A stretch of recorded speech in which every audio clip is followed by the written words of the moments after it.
Mga pasahero sa Cebu North Bus Terminal nabuwad sa init kaganiha samtang nagpaabot sa ilang kasakyan. Panawagan nila kabutangan ug tarong nga kapasilungan aron mahiluna sila samtang nagpaabot.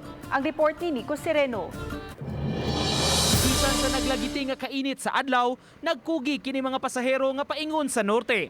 Taas ang pila sa mga tao nga manguliay sa ilang mga lugar, maong taod-taod ang ilang pagpinaabot. Limitado ra ang tent sa terminal nga naa sa parking lot sa usa ka mall sa reclamation area.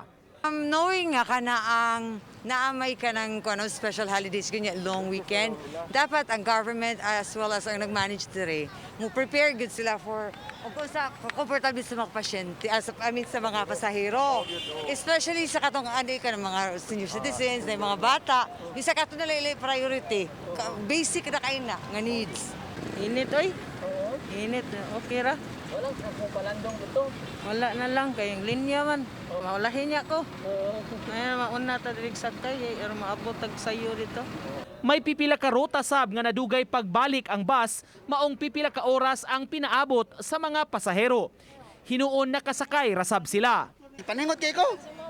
Nya karon sa ruwa mga sab ni tabuas ruwa mga apoy bantayan. Naantay katamba kay nila sab ni. Pabuhat lamis init. Nya so, abot ang alas 12 ani, abot tayo to alas 7 sa gabi. Wala ang manager sa terminal pag-adto sa GMA Regional TV apan nahinabi namo ang pipila ka staff. Plano nila nga punan ang mga tent sa dapit. Samtang ang mga staff sa LTFRB7 mihimo sab og unit inspection sa tanan nga mga buses kung roadworthy ba kini. May checklist sila nga gisusi kung kumpleto ba sa tanan nga mga buses, una padaganon.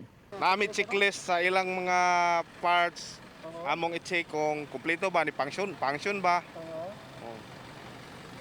Kung ingasog na ikuwang sir, dili makabiyahe.